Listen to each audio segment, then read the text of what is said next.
Recent டேஸாக எனக்கு நிறைய பேர் கால் பண்ணும்போது, நீங்கள் என்ன பைக்குக்கு மட்டும் நிறைய வீடியோஸ் வந்து பிபிஎஃப் பண்ணுறது போட்டிருக்கீங்க, காருக்குலாம் நீங்கள் பிபிஎஃப் பண்ண மாட்டீங்களா அப்படின்ற மாதிரிலாம் கேட்டிருந்தாங்க. காருக்கும் நம்ம வந்து பிபிஎஃப் பண்ணியிருக்கோம். ஸோ ப்ரீவியஸாக 2-3 வீடியோஸ் வந்து பிபிஎஃப் பண்ணதெல்லாம் வந்து போட்டிருக்கோம். அண்ட் பைக்குக்கு வந்து நாங்கள் பெரும்பான்மையாக பண்ணுறதுக்கு காரணம், நாங்கள் ஆரம்ப காலகட்டங்களில் அதாவது 2016 பைக்குக்கு பிபிஎஃப் பண்ணுறதுனால நிறைய பேருக்கு வந்து நாங்கள் பைக்குக்கு பிபிஎஃப் பண்ணுறது தெரியும். அதனால நம்மகிட்ட நிறைய பேர் வருவாங்க. அதுவுமே வந்து நிறைய வீடியோ போட்டிருப்போம். அண்ட் காருக்குமே வந்து பார்த்தீங்க அப்படின்னா நாங்கள் பெரும்பான்மையாக வந்து செராமிக் அண்ட் கிராஃபைன் கோட்டிங்ஸ் வந்து பண்ணிகிட்ருக்கோம். அண்ட் எனக்கு ஸ்பெசிஃபிக்காக வந்து செராமிக்லாம் வேண்டாம், கோட்டிங்லாம் வேண்டாம், எனக்கு பிபிஎஃப் தான் வேணும், என்னோட யூசேஜுக்கு பிபிஎஃப் தான் வேணும்னு கேட்குறவங்களுக்கும் நம்ம வந்து பண்ணி கொடுத்துட்ருக்கோம். அதனால் வந்து பார்த்திங்கன்னா நிறைய பேர் இந்த காருக்கெலாம் பிபிஎஃப் பண்ணும்போது என்னென்னலாம் மாதிரி இருக்கணும், எப்படிலாம் பண்ணலாம் அப்படின்ற ஒரு நிறைய டவுட்ஸ் எல்லாம் வந்து கேட்குறனால இந்த வீடியோ வந்து அவங்களுக்காகவே நம்ம ஸ்பெஷலாக வந்து மேக் பண்ணியிருக்கோம். ரீசெண்டாக வந்து பார்த்திங்க அப்படின்னா நம்மளோட ஸ்டூடியோவில் தாருக்கு வந்து பார்த்திங்க அப்படின்னா பிபிஎஃப் வந்து போட்டிருக்கோம். ஸோ அந்த வண்டிக்கு எங்கெங்கெல்லாம் பிபிஎஃப் போட்டிருக்கோம் அண்ட் பிபிஎஃப் போடும்போது தார் இல்லை மிச்ச வண்டிங்களுக்கெல்லாம் என்னென்ன விஷயங்கள் வந்து மேண்டட்டரியாக வந்து செய்வோம் அப்படின்றது தான் இந்த வீடியோவில் வந்து பார்க்க போகிறோம். ஸோ இது வரைக்கும் நீங்கள் நம்மளோட சேனலை வந்து சப்ஸ்கிரைப் பண்ணலைன்னா சப்ஸ்கிரைப் பண்ணிக்கோங்க, கூடவே பெல் பட்டனையும் கிளிக் பண்ணிக்கோங்க. ஸோ ஆரம்பிக்கலாமா? ரீசெண்டாக நம்மளோட ஸ்டூடியோவில் வந்து தார் வண்டிக்கு வந்து நம்ம பிபிஎஃப் வந்து பண்ணியிருந்தோம். ஸோ இந்த கஸ்டமர் வந்து பார்த்திங்கன்னா என்னோட ப்ரீவியஸ் கஸ்டமர் தான். இவரோட ஜீப் மெரிடியனுக்கு நான் வந்து கிராஃபைன் கோட்டிங் பண்ணி கொடுத்துருந்தேன். அந்த ஜீப் மெரிடியன் வந்து பார்த்திங்கன்னா அவர் வந்து ரேர் யூஸ் தான், எப்போயாச்சும் தான் நான் அந்த வண்டி எடுப்பேன். அண்ட் இந்த தார் வந்து பார்த்திங்க அப்படின்னா நான் டெய்லி யூஸ் பண்ணுவேன். அண்ட் நான் போகக்கூடிய பாதைகள் வந்து ரொம்பவே வந்து நிறைய தூசி, மண், கரடு முரடாக இருக்கும். ஸோ அதனால் வந்து பார்த்திங்கன்னா கோட்டிங்ஸ் வந்து எனக்கு கண்டிப்பாக இது ஹெல்ப் பண்ணாது. ஸோ எனக்கு பிபிஎஃப் பண்ணணும் அப்படின்ற மாதிரி கேட்டிருந்தாங்க.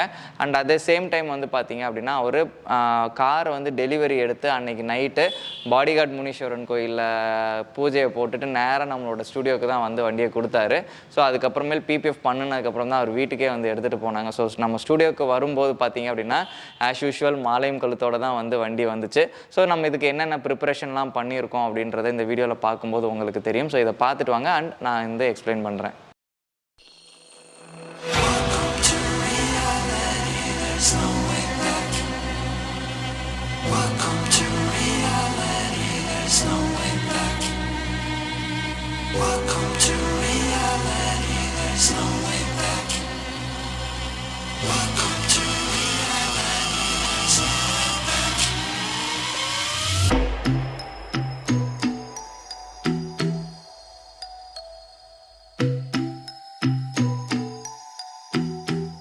ஸோ இந்த வீடியோவில் வந்து பார்த்துருப்பீங்க, நம்ம வந்து ப்ரிப்பரேஷன் ஒர்க்ஸ் எல்லாமே வந்து பண்ணியிருப்போம். ஸோ நிறைய பேர் வந்து கேட்குற கேள்வி என்ன அப்படின்னு பார்த்தீங்கன்னா, புது கார் தானே, அதுக்கு எதுக்கு நம்ம வந்து பாலிஷ்லாம் பண்ணிவிட்டு நீங்கள் வந்து பிபிஎஃப் பண்ணுறீங்க, அப்படியே வந்து ஓட்டலாமே அப்படின்ற மாதிரிலாம் வந்து கேட்பாங்க. ஸோ என்ன தான் வண்டி புது வண்டியாக இருந்தாச்சுனாலும் ஃபேக்ட்ரியில் ரெடியான அடுத்த நாளே நமக்கு வந்து வராது. ஸோ ஃபேக்ட்ரியிலேருந்து அந்தந்த மாநிலங்களுக்கு வண்டி வந்து டிஸ்ட்ரிபியூட் ஆகி அந்தந்த டீலர் டிஸ்ட்ரிபியூட்டர்கிட்டலாம் வந்து வண்டி போனதுக்கப்புறமேல் அவங்களோட வேர் ஹவுஸில் வச்சுருந்துருப்பாங்க. அண்ட் வண்டிலாம் வந்து ஆர்டிஓ அந்த மாதிரி விஷயங்களுக்கெல்லாம் எடுத்துகிட்டு போய் இது பண்ணி முடிச்சதுக்கப்புறமேலு வண்டியை டெலிவரி பண்ணுறதுக்கு முன்னாடி நார்மலாக வந்து ஒரு வாஷ் பண்ணுவாங்க. அண்ட் ஒரு சில ஷோரூம்லலாம் வந்து பார்த்திங்க அப்படின்னா டெஃப்லான் ஆர் ரப்பிங்ன்ற நேமில் பாலிஷ் பண்ணி கொடுப்பாங்க. அண்ட் இதில் வந்து பார்த்திங்க அப்படின்னா அவங்க போட்டிருக்கக்கூடிய வேக்ஸோ இல்லை ஏதாவது அந்த பாலிஷெல்லாம் வந்து நம்ம ப்ராப்பராக வந்து ஸ்ட்ரிப் டவுன் பண்ணிவிட்டு அதில் வந்து நம்ம பிபிஎஃப்ஓ ஆர் கோட்டிங்ஸோ வந்து போடணும். பிகாஸ் ஏன்னா அவங்க என்ன மாதிரியான ப்ரொசீஜர்ஸ் ஃபாலோ பண்ணியிருக்காங்க அண்ட் என்ன மாதிரியான கெமிக்கல்ஸ் யூஸ் பண்ணியிருக்காங்கன்றது நமக்கு தெரியாது. ஸோ அதுக்கு மேலேயே நம்ம வந்து எந்த ஒரு ப்ரிப்ரேஷன் ட்ரீட்மெண்ட்ஸ் எல்லாம் பண்ணாமல் பண்ணணும் அப்படின்னா கண்டிப்பாக வந்து ஏதாவது பின்விளைவுகள்லாம் இருக்கும். ஸோ அதனால தான் வந்து பார்த்திங்க அப்படின்னா புது வண்டியாக இருந்தாலுமே கண்டிப்பாக வந்து இந்த மாதிரியான ட்ரீட்மெண்ட்ஸ்லாம் பண்ணிட்டு தான் பண்ணணும் அப்படின்றது இது டீட்டெயிலிங்கோட ரூல் அப்படின்னே வந்து சொல்லலாம். ஸோ இது வந்து பார்த்திங்கன்னா நம்ம ஆஸ் யூஷுவல் எல்லா பைக்காக இருந்தாலும் காராக இருந்தாலும் நாங்கள் கடைப்பிடிக்கிறது வழக்கம் தான். ஸோ இந்த வண்டி வந்த உடனே வந்து பார்த்திங்க அப்படின்னா கம்ப்ளீட்டாக வந்து வாஷு எல்லாமே பண்ணி முடிச்சதுக்கப்புறமேலு இதில் வந்து நம்ம க்ளே பார் பண்ணி முடிச்சுட்டு அதுக்கப்புறமேல் வந்து கம்ப்ளீட்டாக வந்து 2 ஸ்டேஜ் பெயிண்ட் கரெக்ஷன் பாலிஷ்லாம் பண்ணினதுக்கப்புறமேல் தான் பிபிஎஃப் வந்து நம்ம இன்ஸ்டால் பண்ணணும். ஸோ இந்த பிபிஎஃப் ஓட்டுறதுக்கு முன்னாடி வந்து பார்த்திங்க அப்படின்னா காரில் வந்து சில விஷயங்கள் வந்து நம்ம டிஸ்மேண்டில் பண்ணி ஆகணும். அது என்னென்ன அப்படின்னு பார்த்திங்க அப்படின்னா door handles, mirror, antenna and சில வண்டியில் வந்து பார்த்திங்க அப்படின்னா டெயில் லேம்ப் இதெல்லாம் வந்து டிஸ்மேண்டில் பண்ணிட்டு தான் வந்து ஓட்டுவோம். ஸோ இது எதுக்காக அப்படின்னு கேட்டிங்க அப்படின்னா இந்த மாதிரி இடங்கள்லாம் வந்து பார்த்திங்க அப்படின்னா டஸ்ட் வந்து உள்ளுக்குள்ளே அக்குமுலேட் ஆகிருக்கும். ஸோ இதெல்லாம் எடுத்துகிட்டு ப்ராப்பராக வந்து க்ளீன் பண்ணினதுக்கப்புறமேல நம்ம வந்து பிபிஎஃப் பண்ணோம். அண்ட் கூடவே வந்து பார்த்திங்கன்னா 4 டோர்ஸ்லையும் இருக்கக்கூடிய அந்த வெதர் ஸ்ட்ரிப்ஸுமே வந்து நம்ம டிஸ்மேண்டில் பண்ணுவோம். ஸோ இந்த தார் வண்டியோட டோர் ஹேண்டில் வந்து பார்த்திங்கன்னா டிஃப்ரெண்ட்டாக இருக்கும். ஸோ இதுக்கு வந்து கண்டிப்பாக வந்து இந்த டோர் ஹேண்டிலை கலட்டணும் அப்படின்றது அவசியம் கிடையாது. பட் மிச்ச வண்டிங்களோட ஜன்னலோட டோர் ஹேண்டில்ஸ்லாம் வந்து நம்ம ரிமூவ் பண்ணிட்டு தான் அதோட அந்த ஓவல் ஷேப்குள்ளே வந்து ஒட்டணும். அதே மாதிரி வந்து பார்த்தீங்க அப்படின்னா டோர்ஸில் இருக்கக்கூடிய வெதர் ஸ்ட்ரிப்ஸையுமே வந்து நம்ம டிஸ்மேண்டல் பண்ணணும். பிகாஸ் ஏன்னா அந்த வெதர் ஸ்ட்ரிப்ஸ்குள்ளேயுமே வந்து டஸ்ட்டெல்லாம் வந்து அக்குமுலேட் ஆகிருக்கும். ஸோ இதெல்லாம் வந்து பார்த்தீங்க அப்படின்னா மேண்டட்டரியாக வந்து காருக்கு நம்ம பிபிஎஃப் பண்ண போகும்போது கலட்டக்கூடிய விஷயங்களாகும். இது வந்து பார்த்தீங்க அப்படின்னா நம்ம ப்ராப்பரான ஒரு மெக்கானிக்கை வந்து அரேஞ்ச் பண்ணி அவங்க மூலியமாக தான் இது எல்லாத்தையுமே டிஸ்மேண்டல் பண்ணிவிட்டு, ஸோ இந்த மாதிரியான விஷயங்கள் தான் வந்து எந்த ஒரு டீட்டெயிலிங் ஸ்டுடியோவாக இருந்தாலும் சரி, பிபிஎஃப் இன்ஸ்டாலேஷன் பண்ணக்கூடிய ரேப்பிங் ஸ்டுடியோஸாக இருந்தாலுமே இதெல்லாம் வந்து ஃபாலோ பண்ணுற ப்ரொசீஜர் இருக்கும். இது நிறைய பேருக்கு வந்து பார்த்தீங்கன்னா புதுசாக கார் எடுத்திருப்பாங்க, அவங்களுக்குலாம் வந்து இந்த விஷயங்கள்லாம் தெரியாது. எதுக்கு டோர் ஹேண்டல்லாம் கலட்டணும், எதுக்கெல்லாம் இதெல்லாம் கலட்டணும், இதெல்லாம் கலட்டாமல் பண்ணி கொடுங்கன்னு கேட்பாங்க. அண்ட் ஒரு சில பேர்லாம் வந்து பார்த்தீங்க அப்படின்னா இந்த மோனோகிராம்ஸ், அதாவது அந்த எம்பலம்லாம் இருக்கும், அதெல்லாம் கூட கலட்டக்கூடாது அப்படின்னு சொல்லுவாங்க. அண்ட் அவங்களுக்கு வந்து விஷயங்கள் வந்து தெரியாது. பிகாஸ் ஏன்னா அதுக்குள்ளே இருக்கக்கூடிய டஸ்ட்டு வந்து பிபிஎஃப் ஓட்டும் போது அது வழியாக வந்து இறங்குறதுக்கான வாய்ப்புகள் இருக்கும். அதுக்காக தான் வந்து நம்ம இதெல்லாம் பண்ணுவோம். அண்ட் ஒரு சில பேர் வந்து இல்லை எனக்கு இதெல்லாம் கலட்டாமல் பண்ணி கொடுங்க அப்படின்வாங்க. ஸோ அப்போ அதில் என்னென்ன ப்ராப்ளம்லாம் வரும் அப்படின்றத அவங்ககிட்ட எக்ஸ்பிளைன் பண்ணிட்டு தான் நம்ம ஃபர்தராக வந்து அந்த விஷயத்தை வந்து கண்டினியூ பண்ணுவோம். ஸோ காருக்கு பிபிஎஃப் இன்ஸ்டாலேஷன் அப்படின்ற போது நாங்கள் வந்து பார்த்தீங்க அப்படின்னா கம்ப்ளீட்டாக வந்து 3 days ப்ராசஸ் வந்து எடுத்துப்போம். ஏன்னா பிகாஸ் ஃபஸ்ட் டே வந்து ப்ரிப்பரேஷன்லேயே வந்து நம்மளுக்கு கம்ப்ளீட் ஆயிரும். அண்ட் அதே சேம் டைம் வந்து மெக்கானிக் வந்து இந்த ப்ராட்ஸ் எல்லாம் வந்து டிஸ்மேண்டல் பண்ணி கொடுக்கணும். அண்ட் செகண்ட் டே வந்து பிபிஎஃப் இன்ஸ்டாலேஷன் ஸ்டார்ட் பண்ணி அந்த ஓவர் த நைட் வந்து நாங்கள் க்யூரிங்க்கு வச்சுருப்போம். ஸோ நெக்ஸ்ட் டே வந்து அதை ஃபினிஷ் பண்ணிவிட்டு அதுக்கப்புறமேல் வந்து மெக்கானிக் வந்து இந்த பார்ட்ஸ் எல்லாம் வந்து அகைன் வந்து ரீஃபிட் பண்ணி கொடுத்ததுக்கப்புறமேலு அண்ட் ப்ரிப்பரேஷன்ஸ் எல்லாம் பண்ணி முடிச்சுட்டு அதுக்கப்புறமேல் தான் வந்து டெலிவரி கொடுக்குறது. அண்ட் நிறைய பேர் வந்து பார்த்தீங்க அப்படின்னா பிபிஎஃப் வந்து எனக்கு பைக்குக்குமே ஒரே நாளில் ஒட்டி கொடுங்கன்னு கேட்பாங்க. அதே மாதிரி காருக்குமே ஒரு சில பேர் எனக்கு ஒரே நாளில் ஒட்டி கொடுங்கலாம் வந்து கேட்பாங்க.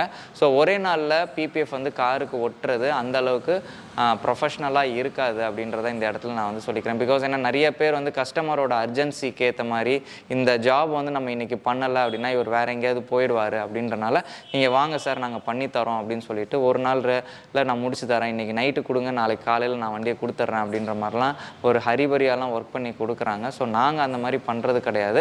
அண்ட் என்னோட டீட்டெயிலிங் ரிலேட்டட் ஃப்ரெண்ட்ஸும் அந்த மாதிரி பண்ண மாட்டாங்க.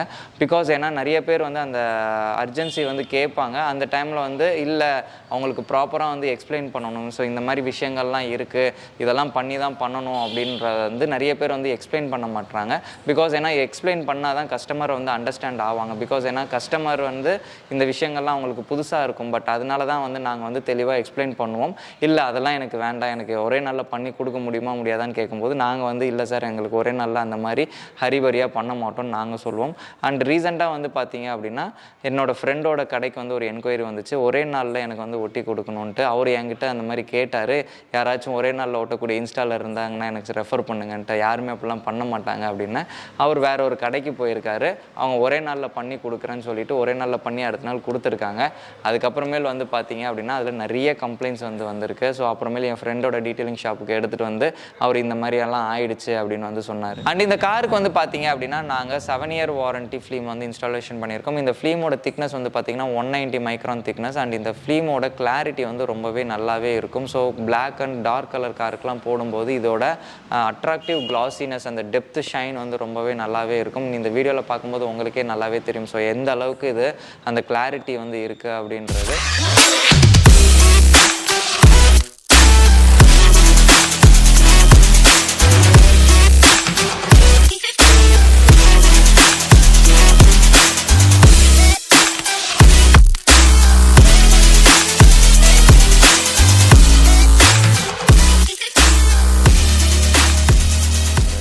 ஸோ இவருக்கு வந்து பார்த்தீங்க அப்படின்னா நம்ம ப்ரீவியஸாக வந்து அவரோட ஜீப் மெரிடியனுக்கு வந்து கிரஃபைன் கோட்டிங் பண்ணி கொடுத்துருக்கோம். அண்ட் இந்த காருக்கு வந்து பிபிஎஃப் பண்ணி கொடுத்துருக்கோம். ஸோ இவருக்கு வந்து தனிப்பட்ட முறையில் பிடிச்சது அப்படின்னு பார்த்தீங்க அப்படின்னா கோட்டிங் தான் பிடிச்சிருக்கு அப்படின்னு வந்து சொல்லியிருந்தாரு. ஸோ நிறைய பேர் நம்மகிட்ட கேட்கும்போது அவங்களோட தேவைக்கு என்ன வேணுமோ அதை தான் நம்ம வந்து ரெக்கமெண்ட் பண்ணுறோம். ஸோ அவருக்கு வந்து பார்த்தீங்கன்னா அந்த வண்டிக்கு கோட்டிங் வேணும்னு கேட்டிருந்தாரு, இந்த வண்டிக்கு பிபிஎஃப் வேணும்னு கேட்டிருந்தாரு.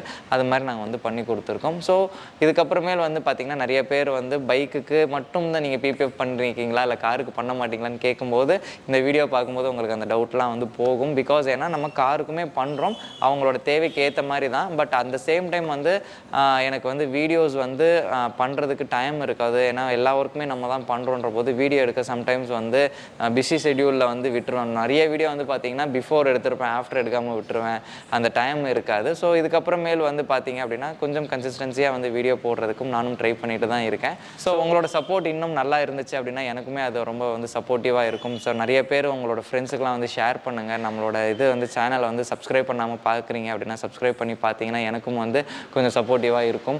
அண்ட் இந்த வீடியோ மூலிமா வந்து உங்களுக்கு ஒரு காருக்கு பிபிஎஃப் பண்ணோம்னா நம்ம என்னென்னலாம் விஷயங்கள்லாம் பண்ணணும் அப்படின்றது அவசியமாக தெரிஞ்சிருக்கும். ஸோ இந்த வீடியோ பிடிச்சிருந்துச்சு அப்படின்னா லைக் பண்ணுங்கள். அண்ட் வீடியோ பற்றின ஏதாச்சும் கருத்துக்கள் இருந்துச்சுன்னா கமெண்ட்டில் வந்து சொல்லுங்கள். அண்ட் இது வரைக்கும் நீங்கள் நம்மளோட சேனலை வந்து சப்ஸ்கிரைப் பண்ணலன்னா சப்ஸ்கிரைப் பண்ணி நம்மளோட சேனலுக்கு வந்து ஒரு சப்போர்ட் வந்து கொடுங்க.